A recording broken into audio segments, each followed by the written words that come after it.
एक बहुत ऊंचे पहाड़ पर, जहां बादल भी ठहरते थे, वहां एक प्यारी राजकुमारी रहती थी जिसका नाम था शैला। शैला का दिल बहुत कोमल था, पर उसके इरादे पहाड़ जैसे अटल थे। उसने मन ही मन ठान लिया था कि वो केवल रुद्र नामक एक तपस्वी को ही अपना जीवनसाथी बनाएगी।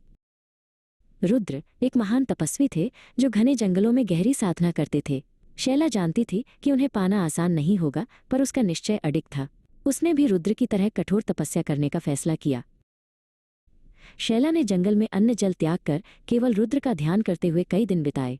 उसके पिता राजा शैलेंद्र अपनी बेटी की तपस्या देखकर बहुत चिंतित थे। वे नहीं चाहते थे कि उनकी बेटी इतना कष्ट सहे। एक दिन ऋषिवाणी नामक एक ज्ञानी ऋषि राजा शैलेंद्र के महल में आए। उन्होंने राजा को सलाह दी कि शैला का विवाह कमल नामक एक शक्तिशाली राजकुमार से कर देना चाहिए। राजा शैलेंद्र को ये बात बहुत अच्छी लगी।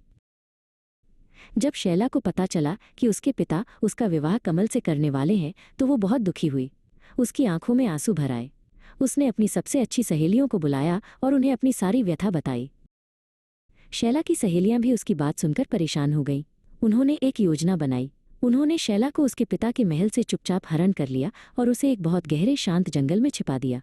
इसी वजह से इस व्रत का नाम हरतालिका पड़ा। उस गहरे जंगल में शैला ने रेत से एक सुंदर शिवलिंग बनाया। उसने पूरी श्रद्धा और निष्ठा के साथ रात भर उस शिवलिंग की पूजा की, केवल रुद्र का नाम जपती रही। शैला की अटूट भक्ति और दृढ़ निश्चय से रुद्र बहुत प्रसन्न हुए। उनकी तपस्या सफल हुई।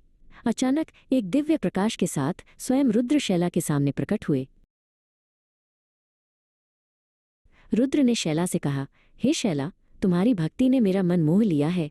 मैं तुम्हें वचन देता हूं कि अगले जन्म में तुम मेरी पत्नी बनोगी। शैला का दिल खुशी से भर गया।